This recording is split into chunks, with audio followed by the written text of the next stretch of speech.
안녕하세요. 법도석변 옥성기 변호사입니다. 반갑습니다. 안녕하십니까 변호사님. 예.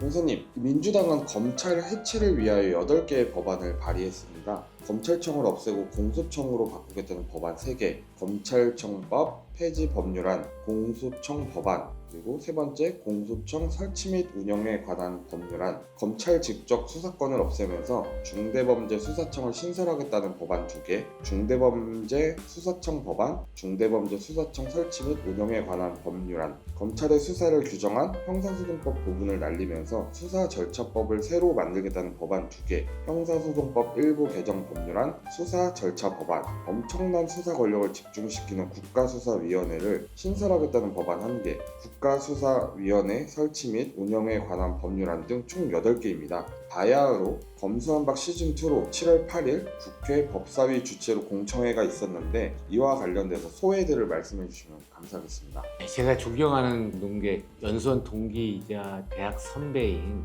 김종빈 변호사님, 그리고 비영리 법률사무소인 당사자 변호사인 김혜영 변호사님이 법사위 주최 검찰 해체를 위한 8개 법안 진수인으로 법사위 공청회에 참여하셨습니다. 두 분의 이야기를 중심으로 윤석열 전 대통령이 검찰총장이 된 후 검사 사직하고 7년 동안 형사 변론을 하면서 검수완박 시즌1에서 경험한 이야기를, 제가 경험한 이야기를 덧붙여 말씀드리겠습니다. 대한민국 광복 이후 헌법 제12조 제3항에 의하면 체포, 구속, 압수수색을 할 때에는 적법한 절차에 따라 검사의 신청에 의하여 법관이 발부한 영장을 제시하여야 한다고 규정함으로써 강제 수사 관련 검사의 영장 신청권을 헌법에 규정하고 있는 상황에서 민주당은 검수완박 시즌 1 이후 검찰 해체를 위한 법안을 발의하였습니다.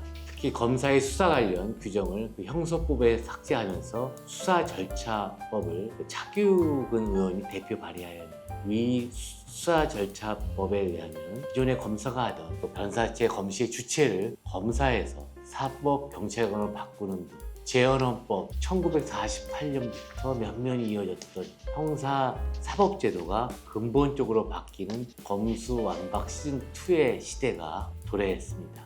검찰은 공안 특수기획위에 공판을 포함한 형사 업무를 수행하는 형사부 약 90%의 검사들이 국민들의 민생 범죄 등을 처리하였으나 검수완박 시즌1을 거치면서 여러 가지 혼란과 어려움이 계속되고 있습니다. 특히 윤석열 전직 대통령이 서울중앙지검장을 하면서 만들어낸 조국 사태, 그가 검찰총장을 하고 대통령이 되면서 이른바 친윤사단으로 인해 정치 검찰의 멍에를 쓴 검찰은 이 8개 법안이 통과되면 해체될 수 있는 상황에 이른 것입니다. 먼저 김혜영 변호사님의 진술을 중심으로 검수완박 시즌2의 문제점 및 저의 7년간 형사 변론을 섞어서 구체적으로 말씀드립니다. 첫째로 기존의 경찰이 민색 사건을 다 처리했으므로 검찰이 해체돼도 부작용이 거의 없다는 주장은 사실이 아닙니다. 검찰 제도의 탄생 이유는 직접 수사가 아닌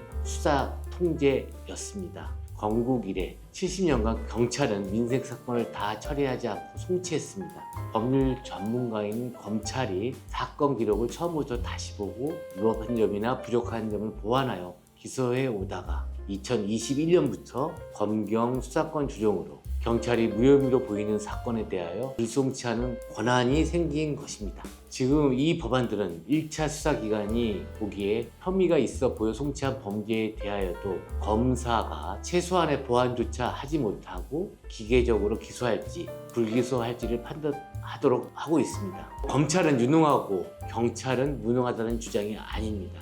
즉, 경찰은 검수완박 시즌 1 이전 살인사건에 있어서 탁월한 수사 능력을 갖고 있습니다. 저 역시 형사부장으로 주로 재직한 상황에서 초동수사에서 범인을 검거하는 경찰의 수사 능력에 탄복할 수밖에 없었습니다. 앙시앙 레짐 구제도를 타파한 후 탄생한 프랑스 검찰 제도, 즉 두 기관의 탄생 이유와 역할이 다르다는 것입니다. 물론 검찰이 그동안 수사 통제를 열심히 하지 않은 것도 맞습니다.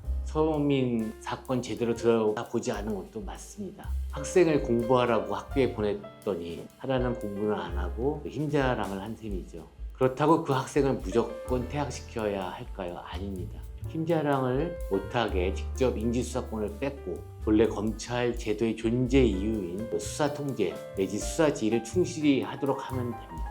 경찰은 직접 수사에 집중하고 검찰은 수사 통제에 집중할 수 있는 방향으로 개편되어야 국민의 제도 변화에 대한 혼란도 줄이고 거대한 조직을 새로 꾸리는 데 들어가는 혈세 낭비도 방지되는 것입니다. 저희 23년 검사 생활 중 강릉지청의 의정부지검 공항기획 2년 6개월 및 경기도청 파견 1년을 제외한 나머지 검사 생활은 주로 형사 및 공판 업무였습니다.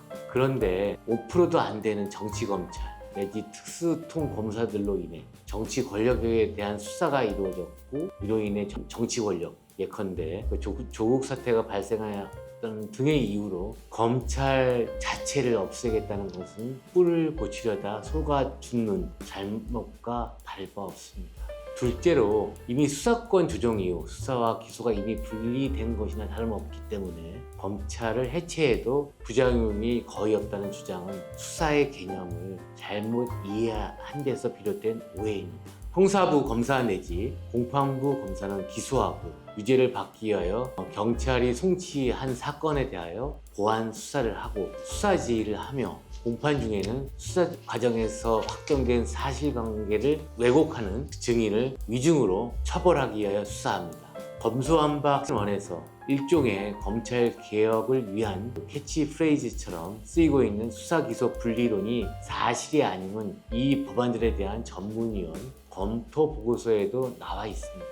우리와 같은 독일, 일본, 프랑스 모두 검사가 수사권과 수사 지휘권을 각각 가진다고 적혀 있습니다. 즉 검찰의 수사의 개념을 잘못 이해했다는 것을 풀어서 설명하면 이렇습니다. 검찰의 수사권은 직접 인지수사권, 그러니까 직접 수사를 개시할 수 있는 권한과 송치받은 사건을 수사 통제 내지는 지휘를 위해 검토하여 위법한 부분이나 부족한 부분을 보완하는 보완 수사로 나눌 수 있습니다.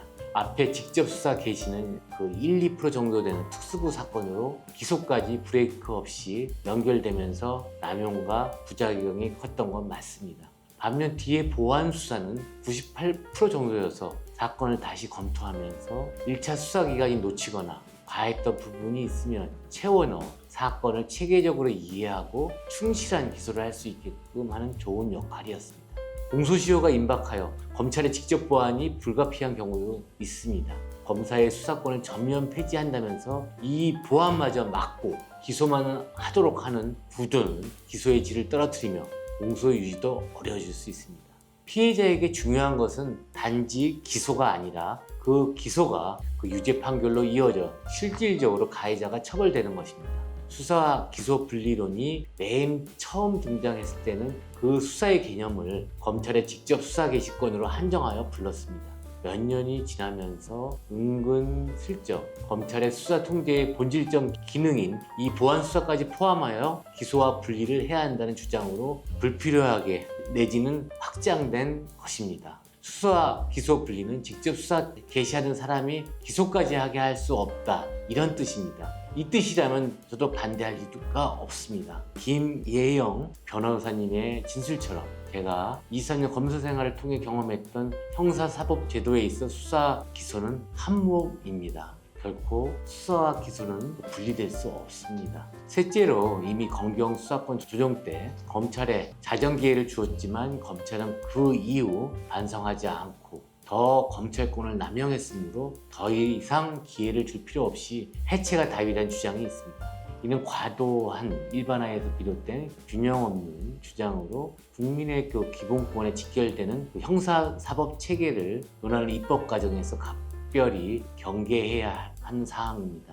이거는 그대로 김혜정 변호사님 말을 인용하는 것인데, 여기 검찰을 변화하러 온 것이 아니고 오히려 왜 그것밖에 못 보냐고 검찰과 싸우는 입장이라고 합니다. 하지만 잘 아시다시피 검사로서 인간하라는 로스쿨을 나와 변호사 시험을 합격하고도 검사 인간 시험을 또 별도로 통과해야 되고 그 후 법무연수원에서 1년 꼬박 직무교육을 받아야 합니다. 형사법에 대한 높은 전문성은 부인하기 어렵습니다. 의정부부터 해남, 제주까지 전국 67개의 검찰청이 법원 옆에 소실되어 있습니다. 지역 권력과 유착을 방지한다고 해서 전국 단위로 거의 해마다 순회 근무를 합니다. 총 2,000여 명의 검사들이 있는데 특수부 검사는 50여 명으로 전체의 2.5%에 불과합니다. 물론 일반 형사부 검사를 특수수사에 무분별하게 차출시킨 정치검찰, 친윤사단, 한동훈 장관 등의 전행 등에 대하여는 저 역시 검찰 선배로서 분노합니다.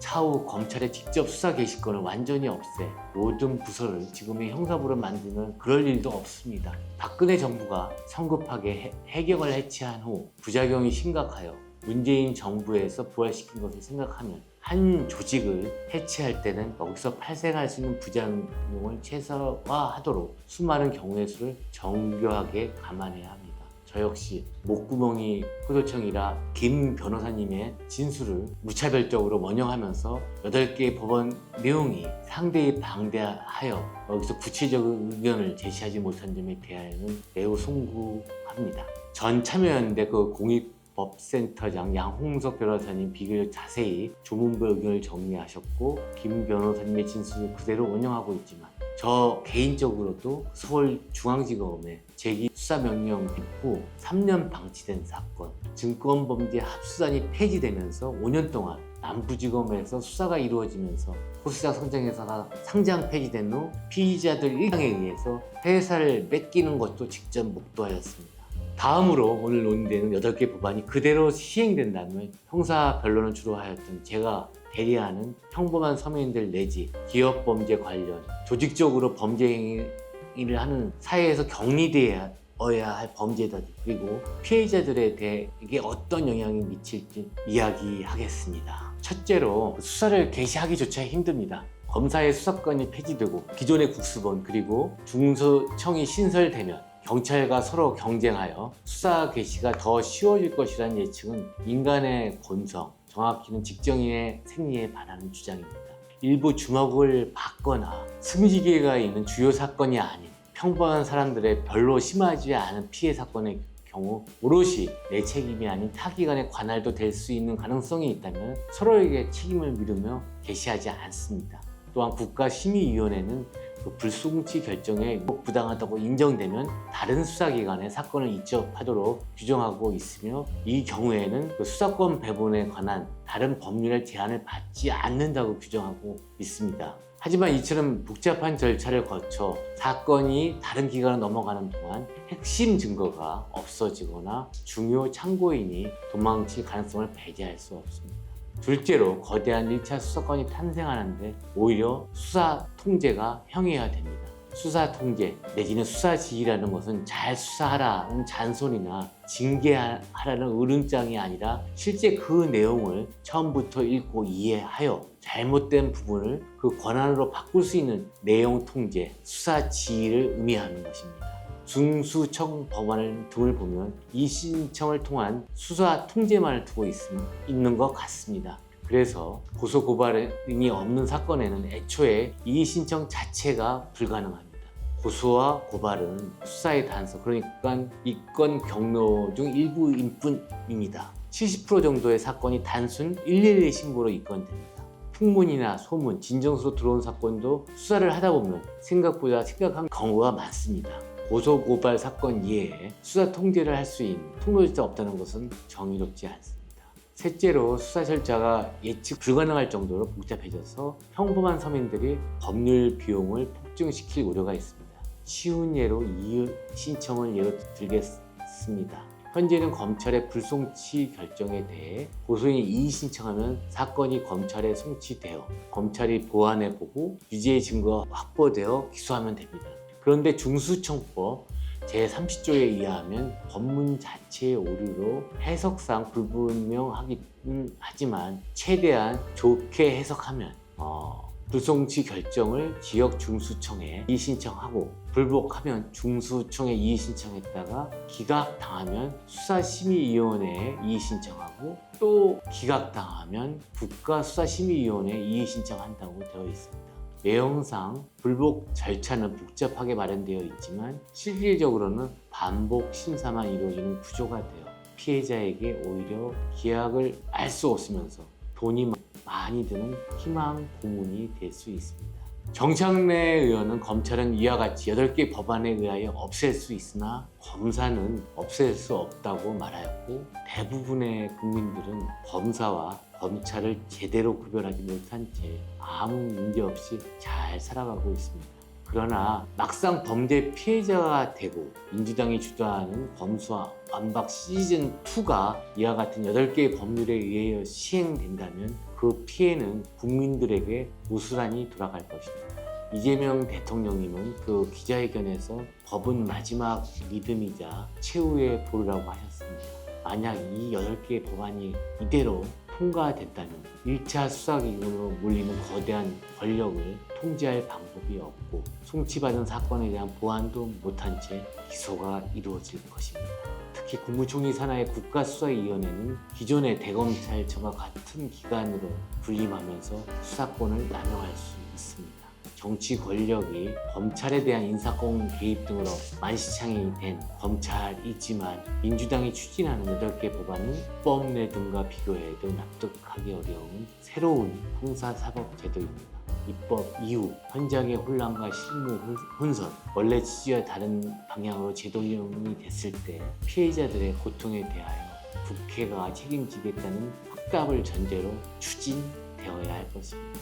끝으로 그 공청회 당시 1980년 박종철 고문치사의 진상이 밝혀져 민주화를 이룬 것도 검사의 수사지 내지 통제 덕분 아니었냐는 그 김종민 변호사님의 답변에 극히 일부 경찰의 오류를 침소 분배해 검찰의 역할을 강조하는 것은 개혁에 거역하는 것이라는 박지원 의원님의 대답 관련 국가수사위원회라는 전 세계 유일의 정권에 의한 수사기관 통제 장치를 만들고 경찰의 권력을 집중시켜 중국식 공안 통치로 가는 길, 즉 검찰 해체 및 경찰 국가의 출현이라는 김종민 변호사님의 방백은 정말 제 가슴을 울립니다. 변호사님께서 이제 민주당 검찰 해체를 위한 8개의 법안 발의에 대한 생각을 말씀해 주셨는데 말씀을 들어보면서 검찰 해체라는 것에 대해서 좀 아쉬운 마음도 있으시고 이렇게 된 데 있어서 좀 그동안에 검찰 측에 또 잘못도 있었다라고 생각을 어느 정도 하시는데 그래도 검사 출신이었던 변호사님이 이렇게까지 생각을 하시는 것 같아서 마음을 울리는 것 같습니다. 저희 시청자분들도 이 내용을 잘 들어보시고 생각을 한 번 더 해보실 수 있는 시간이 되셨으면 좋겠습니다. 저 역시 그 페이스북이나 뭐 유튜브 활동을 해가지고 이렇게 그 정보들을 취득하는데 정말 그 김혜영 변호사님이라는 훌륭한 분이 조용히 묵묵하게 자기 역할을 하시는 거에 대해 매우 감동했고요. 이 글들은 주로 김혜영 변호사님의 글을 원형해가지고 했습니다. 정말 저도 좀 시간이 있으면 더 이렇게 그거를 해야 될 텐데 그냥 이렇게 그 내용들을 그냥 정리하고 저의 그냥 조그만 짧은 소회를 얘기를 하게 되었습니다. 감사합니다. 법도사법전이었습니다.